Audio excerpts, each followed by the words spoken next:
when I finish work at 5, I just close my laptop. I finish work at 5 o'clock. Amen. Hello, people. Welcome to TDV. This is a space for real conversations, bold perspectives, and lasting impact. My name is Ola, and I have got here with me Doris. And you are welcome to our new episode. We have been talking about determination, reframing and redefining what determination actually is. And in the last episode, if you haven't watched it, you actually should go and watch it, because we're going to be continuing from there. And we've talked about loads of different things, haven't we?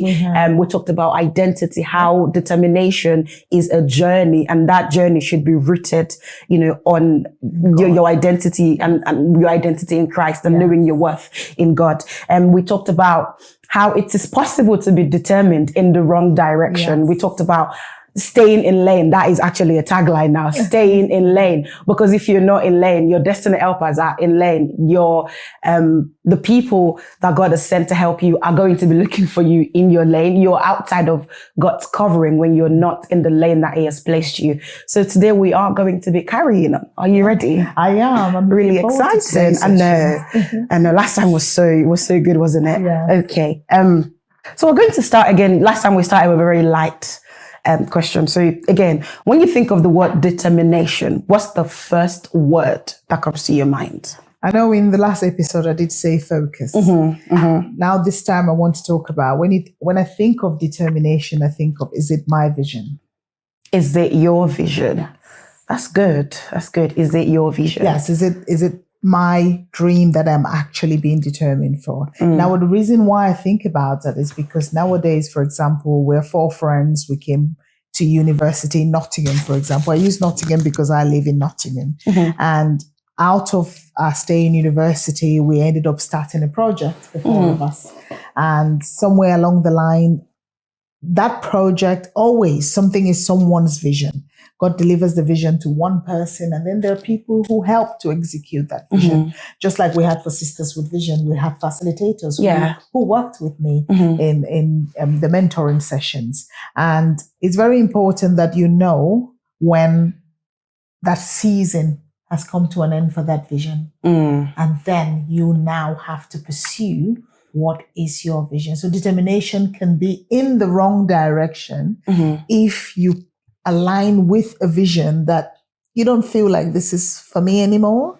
People outgrow visions. People outgrow things. So it's very important. Yeah. So for me, it's about, is it my vision? It has to always be my vision. Yes. That is so important. And for me, especially, because I recently just stepped out of a group that I was a part of.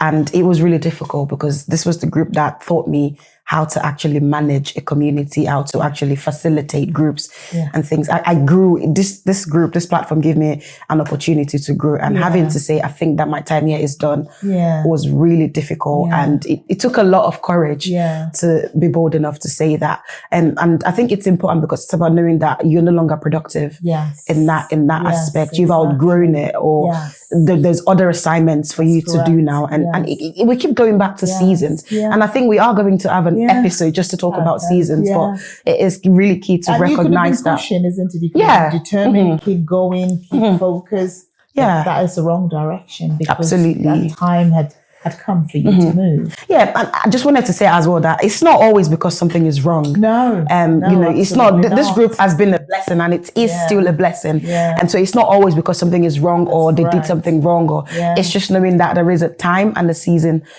for everything. So determination is this still my vision? Yes. That is so good. Okay, so today we're going to be challenging myths. We started touching on some of these things last time, but we're going to be exploring some of these myths that we hear when people think about somebody who is determined. So I'm going to be mentioning some of these examples to you, and we'll talk about some of them. Okay. So some of the things that we found, that I have found that people assume about people who are determined is that they never struggle. Is that true? That's certainly not my experience. Okay. Yes. The fact that you're determined does not mean that there are no bumps in the road. In fact, the very definition of determination is the power to keep going amidst. The journey of determination is cluttered with difficulties. Yes. It is your ability to keep pushing through those barriers, those obstacles. That is the power of determination. Yes, the pressing on. Yeah. So it is the pressing on despite the struggle. Yes. That's good. And I think it leads us to the next myth as well. When you think about someone that's determined, I think it's very easy to think that this person always knows what they're doing. Is that usually the case? Determination is for strong people. Yeah, you they know what they're doing. Yes. Yeah. You are strong. You have the grace for it. These are the things that people say, you have the grace for it. I think determination is not. It's beyond just saying you have a grace for it. Grace makes you function in a place a lot more easier than other people would. Yeah. But what determination is open for anyone who wants to pursue, who has a vision in mind, and who knows that I need to keep going. Absolutely. And it is, you move from one level of strength to another in your journey. That's what I said. It's a journey. Yeah. Yes. Your determination is a journey. It doesn't have one stop gap. You keep going, you keep pushing. And as you keep going, you're gathering the necessary skill for the next. And it's that passion for the next. How do I navigate this to get to the next place where I need to go? Yeah. Wow. So for example, when I did my second undergraduate degree and I realized that I could not get a job in that field, I did a first master's. It did not still guarantee me a job. I did a second master's.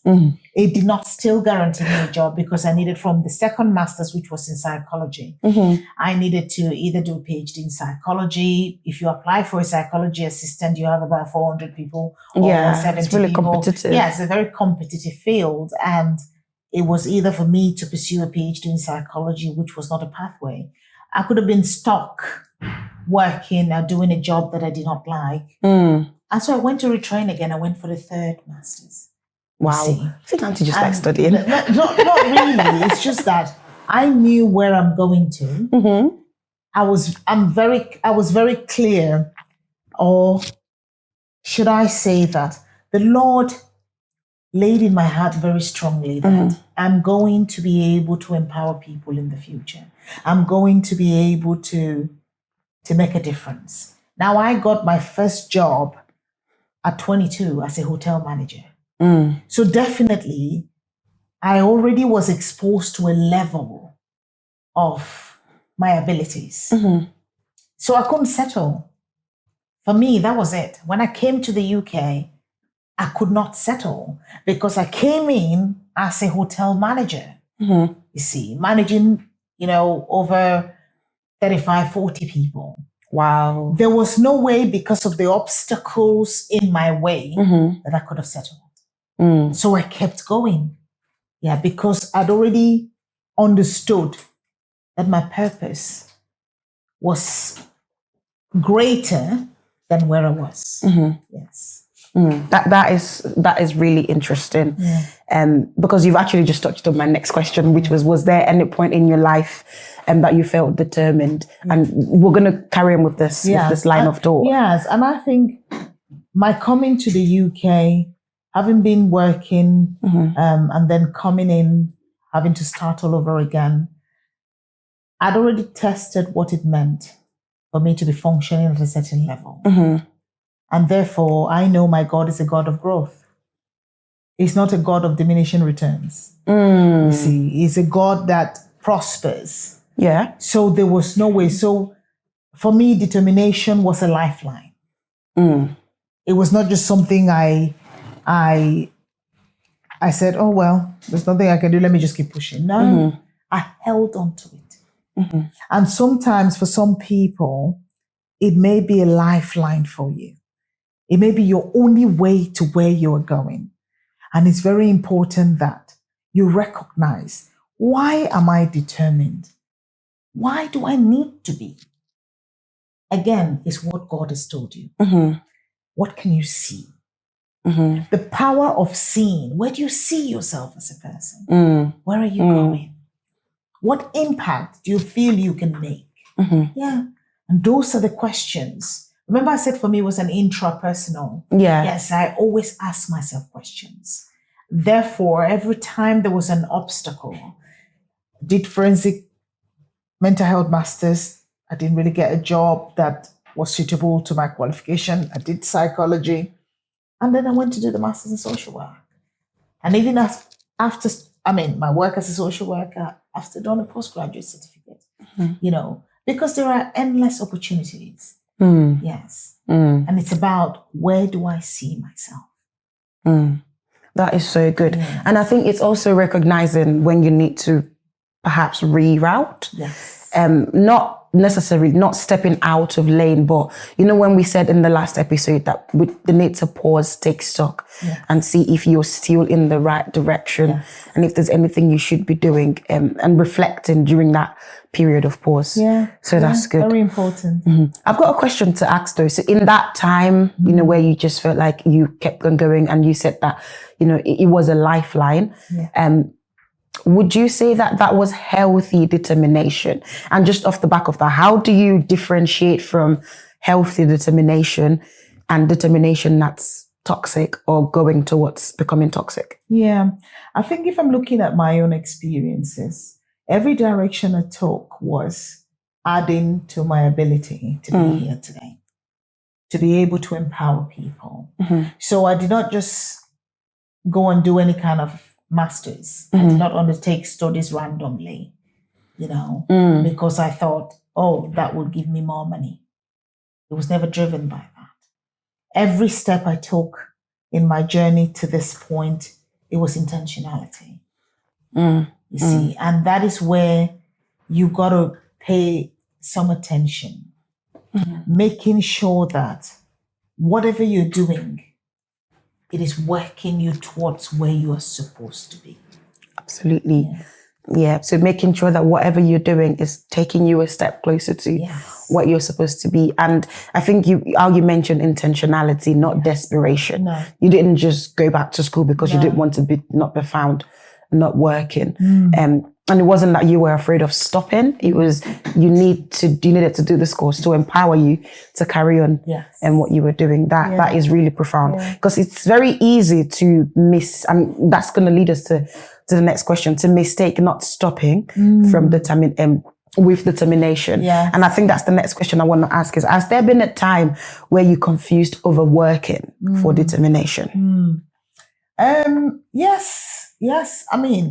Sometimes we find ourselves in seasons where we don't have a choice but to overwork, especially as an international student. Many of us find, certainly it's my experience.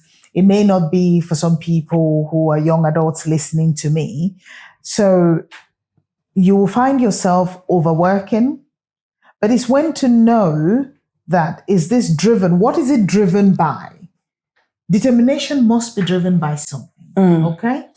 And there are seasons when at that point your driving force is not determination, your driving force is survival. But then you need determination, creates a desire in you to keep going. That's why they're not mutually exclusive. Okay. Can you be determined and you find yourself overworking? The answer is yes. And that is where we've talked about the healthy pauses. Put a pause. I don't think determination and overworking are mutually exclusive. There is a driving force to you overworking. So your determination is that passion. But then your ability to then put pauses, rest, that is when it doesn't translate to overworking.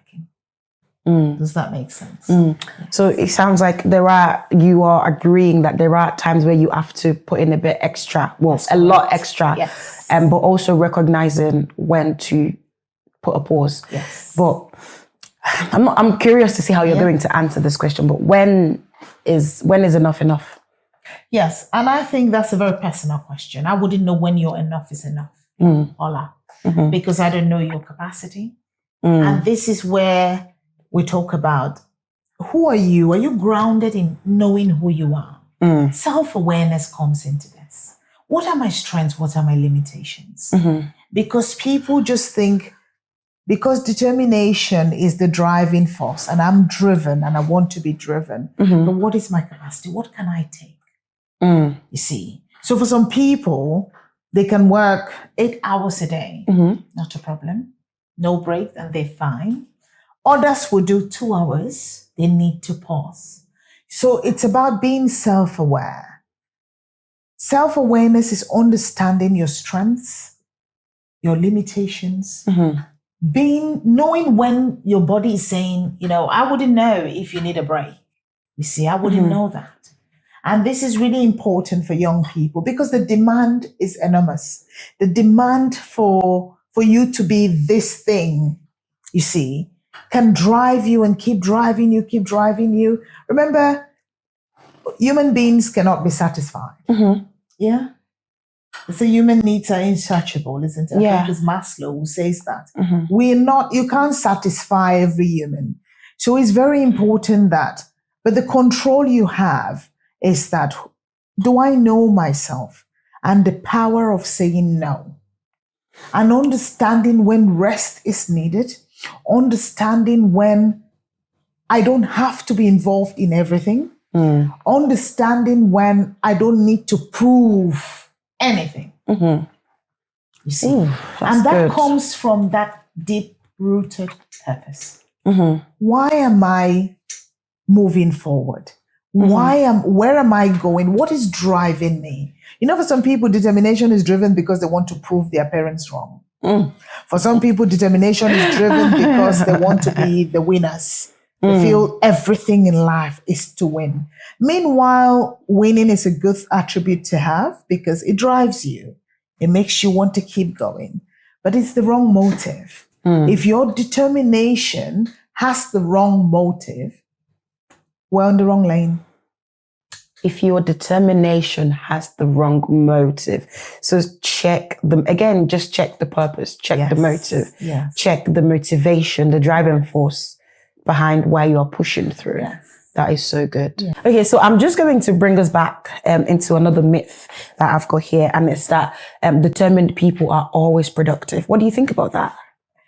I'm laughing because determined people, I would say, it doesn't always translate to productivity. It doesn't. I would say, are determined people passionate? Yes, they are. When we talk of productivity, we're talking of you giving in something and then there is an output that you get that is satisfactory, in my understanding. Please, I'm not an economist, so do not judge my ability to define what productivity means. Yes, but in my understanding, in the very simplest way that I can put it, is if every energy I give towards this thing, at the end of the day, I get that result. But it's often not the case with your journey of determination. It is that you are going to try things. It is the belief that you're failing forward. You keep failing and you keep going. You keep failing and you keep going. It is that mindset that every time I don't get to where I was expecting to go, it has helped me move me a little bit towards where I'm going. Yes. Because you would have learned from the journey as well. That is correct. Yes. There is that tendency to people start off a journey. They've already defined how the end is going to be. And I think somewhere I've mentioned before that, the person who knows tomorrow is God. I don't. I can only try for today. And these are the zones of controls that we need to stay in. Stay in your own abilities. Stay in what you are capable of doing. I cannot predict. So when I started my studies, when I first came into the UK, there was no way I could have predicted that I would do 4 degrees after. Now, people who know me well, they know I don't like education. But I have 5 degrees. There is no way I could have predicted that, you see. So it's about giving room, isn't it? Giving room for, you may not get what you need, but you keep going because there is somewhere you are confident that God has told you you're getting to. Yeah. That is so good. That is so good. But I want to still on the issue of productivity. I've got another question along that line to ask. And you mentioned about staying in your zone of control. Yeah. But previously you also talked about you wouldn't grow unless you step out of your comfort zone. Yes. How do we differentiate that? Yeah. Comfort zone. Yeah. Your zone of control is where the things you know how to do. So for example, I am looking for a job as I finish uni, which most young adults, they finish uni, the next transition is looking for a job. And so what will be their zone of control? The zone of control will be to make those applications. Their zone of control will be to send as many applications out as possible. The zone of control will be that they keep an open mind. So for example, you read something like mass communication. You keep an open mind. Can you start off with something different to then walk your career to where, do you know what I mean? You're not just very rigid on this is what I studied and this is where I want a job. This is the field. I mean, that it's certainly important to wish to have a proper graduate job in the field that you spend so much time developing yourself in. But it's also somewhere at the back of your mind, being aware that when you don't own a company, you need to apply to be selected. So your zone of control is those things that you can do within your power. Can you pray? Yeah. Can I make applications? Yeah. Can I go out looking for jobs? Yeah. Can I attend events? Like job fairs and that. Can I do that? Yeah. Now, what is not in your control is knowing who will call you for a job. Or starting to worry about, I finish with a first class. I have made 100 applications. What is going on here? Why is no one? Now that is energy zapping. Your energy is drained because you're focusing on things you don't have control over. So that's zone of control. Now, when we're talking about stepping out of your comfort zone, we're talking about the opportunities where, for example, you went to uni, you studied engineering, and there was no opportunity for you to have a role as an engineer. And somewhere along the line, somebody saw you doing something and somebody said, oh, do you want to come and work in my gaming shop or maybe some marketing? Let me use marketing, not even gaming shops, because some engineerings are connected to electronics and that. Come and work in my marketing department. The way you spoke, I like the way you spoke. You see, skills can always be learned. You see, skills can always be learned. So that is you then stepping out of your comfort zone. Does that make sense? Absolutely. Yeah. So that's the difference. It does. You take on something that you're not probably familiar with. You don't even know how to, but you believe that you've got the basics, isn't it? You've gone to uni, you can communicate at least. So you're willing to learn new skills because there is endless opportunities if you have the understanding that life sometimes comes down to being an experiment. It's just an experiment. You keep going, experiment, and you become a master at one thing. You keep experimenting. Having an open mind is associated to people who are determined in life. Mm-hmm. Do you think, though, that is there possibly a need to strike a balance between experimenting and trying new things and potentially stepping out of the path that God has told you about because you're not getting immediate results? You are not stepping out of your lane. Mm-hmm. You are becoming versatile. Mm. You're gaining new skills while you are in. You're not, for example, you went to study. I've always known that my calling was in the zone of becoming someone who will empower people in a space of navigating complex relationships, family dynamics, and also helping people understand pain, and walking people through that journey where they can repurpose that pain into something good for them, becoming better versions of themselves. Yes, I've always known that. So therefore, every master's I did, although it's in a different field, it contributed to that goal. Does that make sense? Yeah. So I did forensic mental health, I did psychology, I did social work. If you look at all of these masters, they all make me the all-round mental health professional that I am. Does that make sense? Yeah. And the therapy facilitator that I am. Because I've been able to gather different perspectives, but they're not too far from each other. They just give me a different lens. I could view things from different lenses. Yes. That is so good. And I think I just wanted us to discuss that because I've only just started my journey in life, but I remember when I finished my undergrad and I realized that I've always wanted to be a doctor when I was growing up. And when I finished my undergrad in biomedical science, and I did, apply to go to graduate entry medical school, but that didn't quite work out well. And it was around that time when I went back to Ghana and I started to say, Lord, what would you have me do in this season? And that was when I got introduced to public health. And I kind of realized that actually the way that I am wired is very much more around empowering people towards behavior change, helping people to understand why they act a certain way and things like that, as opposed to just the biomedical side of things, the biomedical model. And I really fell in love with like the psychosocial model side of things. And I ended up doing a master's in public health and behavior change. And then I finished doing the master's and I didn't get a job.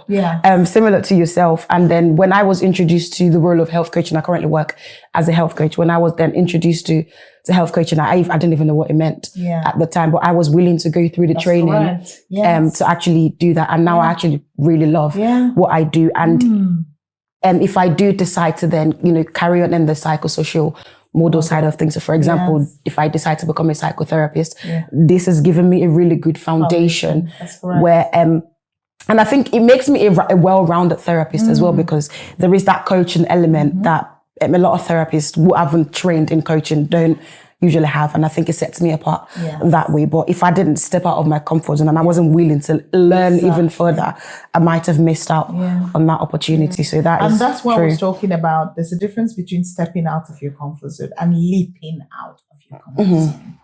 Stepping out of your comfort zone is you're taking gradual steps. You're adding on to something. You're not changing the foundation of something. You see, leaping out of comfort zone can be difficult because you are taking a giant leap with no preparation at all. Stepping out is a graduate approach to learning something new. So we always encourage people to step out of their comfort zone, accept the challenge that is in front of you, and learn the skills. We can always learn new things. And on a much lighter note as well, you would agree that learning new skills, it keeps your brain active, doesn't it? They say it prevents dementia. I don't know about that. We can ask some of the psychiatrists. I've heard a lot of people say it helps you build like new neural pathways, and it just keeps your brain, what's the word that I'm looking for? Flexible, and just you're able to. Certainly, we're encouraged to always want to learn. It is important to keep learning because it adds to you. Yes, it brings growth. That is good. That is good. What is one lie that you have had to unlearn about determination? One lie that I've had to unlearn. One lie that I've had to unlearn about determination is that determination is not just you keep going in any direction that comes your way because you have the energy to keep going. Some people just don't know how to stop. They're really good at just keep going. For me, that hasn't worked. And I'm one of those. I'm talking from personal experience. I've got a lot of energy. If you've ever interacted with me, you know that I have a lot of energy. Yes, I just can keep going. And it's really important that that's not what determination is about. Yes, you can, again, be going in the wrong directions. And get burnt out eventually. How do you pace yourself? If we say determination is a journey, what have you been learning about pace and pacing oneself? I think it's really important that we understand that because it is a journey, it cuts across lifespan. For me, certainly determination doesn't have a starting point and a stop point for me. Even up to now, I have to remain determined because there are new projects, there are new assignments. So it is that drive that carries you throughout your lifespan. So it's very important to start to understand that, okay, for example, now the energy I had 15 years ago is not the same level of energy because physiologically I've changed. I'm getting a lot more mature. So I don't have the same level of energy. Secondly, responsibilities. My responsibilities are very different from the responsibilities I had 15 years ago. So if you don't start to introduce this and understand how to pace yourself, and that is where the misconception about determination comes from. It brings us back to the point. What is the purpose for your determination? It's not a competition. Nobody's marking an exam. The things you are driving for, the things you're seeking to achieve, to what end? And if you understand some of these very deep rooted questions, then pacing yourself would be something that you gradually start to incorporate. A time of rest, switching your phone off without feeling guilty, just stepping out. Some people may be in their final year, or some people may have started a job that is so intense. Don't feel guilty when you say, do you know what, it's 5 o'clock, I need boundaries, isn't it? That pace you're talking about, for some people, it looks what we refer to as boundaries. Where do you put your boundaries? Where are your boundaries? How have you defined them? You see, so when I finish work at 5, I just close my laptop. I finish work at 5 o'clock. Amen. There is a different task that I do after 5 o'clock. And there are days as well that I said, I am not doing, whether it is my daytime job or it is my personal task that I'm doing. I give that as a resting day because I understand that I have to, if I don't put these boundaries in place, nobody's going to put them for me. The demands of life only have one language. They ask you. They keep demanding of you. Life only has one thing, the demand, isn't it? Life demands of you, whether it's your children, whether it's your academics, whether it's your job, whether it's friends, everything demands of you. And so if you don't incorporate that rest, that pace, then they constantly demand. And where do you think that will lead? Burnout. Yeah, absolutely. Yeah. And you're just constantly pouring out and pouring out. Yes. That is so good. Yeah. Okay.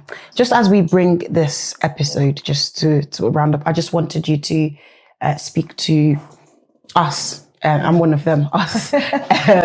Just what do you think life would actually look like if people stopped trying to prove themselves? Yeah. I think that's a very personal question. It's almost a rhetorical question, although Allah is asking me to advise. What would life look like if you stop trying to prove yourself? Why do people try to prove themselves in the first place? Who has set the standard for you? Because if you're trying to prove yourself, there is somebody who has set a standard. Now, the Bible tells us our standard is God, you see, and God never gives us anything we cannot carry, you see. So if you're trying to prove yourself, what I'm getting is some negativity attached to this. When people are trying to prove themselves, which means there are some standards that they're trying to meet that maybe supersedes their abilities, supersede what they wish for themselves. And it could look like culture for some people. Culture, it could look like, goals that parents have set from when you were a child. And therefore you have this belief. There's actually nobody setting these standards for you. Your belief systems are, because you were raised to understand that, you must work hard to achieve. Or money is the root of all evil. Yes, we hear some of these beliefs that has shaped the way we're living our lives. And you have people who literally cannot stop. They can't rest. They don't know how to rest. And I will encourage you, if you're struggling, you don't know how to rest, you just find yourself in this position where you don't know how to stop, please talk to someone. Talk to a professional about it. See your GP about it. If you belong to a church community, talk to your pastor about it. If you have the relationship with your pastor, talk to a mentor about it, because we're not designed to not stop. If you don't intentionally put stop, something will put the stop for you. Ooh. And we don't want to get to that point where something in our health puts the stop for us. That's a dangerous place. Maybe high blood pressure, maybe a stroke, maybe a brain aneurysm. We don't want those things to put a stop for us. So we need to cultivate the habit of knowing how to put the stop. Wow, that is so good. Cultivate the habit of knowing how to put the stop. Yeah. That's good. Okay. Wow, this has been, again, a blessing. This has been a really, really good episode. I have gleaned so much, just from listening to you. It's been, you're such a well of wisdom, and it's so good to see and to be part of this. Well, to those of us that are watching, this has been the Determined Voices podcast. We've come to the end of today's episode. Again, if you were blessed, put down in the comment what stood out to you the most, what lessons you've learned, or any questions that you have, and we'll try our best to respond to these things, to answer them. And until our next episode, God bless you and have a lovely day.